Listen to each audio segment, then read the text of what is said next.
তো দেখো বন্ধুরা, 9:44-এর পর জোয়ার আসছে। জোয়ার আসার পরে আমি ঠিক 10টা নাগাদ গঙ্গায় স্নান করে ব্রাহ্মণ ডেকে নিলাম, নিয়ে তর্পণ করার কাজ শুরু, যাতে আমার পিতৃপুরুষ, আমার মাতা, আমার মা, বাবা, ভাই, আমার যে বড় কাকা, শ্বশুর, এদের সবার উদ্দেশ্যে ভগবানের কাছে প্রার্থনা একটাই, যেন তারা যেখানে থাকে, যেমন থাকে, তাদের যে জন্ম হোক, যেন তারা খুব ভালো থাকে, সমস্ত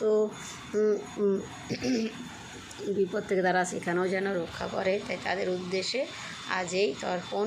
খুব খারাপ লাগছে, আজ তাদের কথা খুব মনেও পড়ছে, মনে খুব কষ্ট হচ্ছে, খুব দুঃখও পাচ্ছে যে আজ তারা আর আমার কাছে নেই।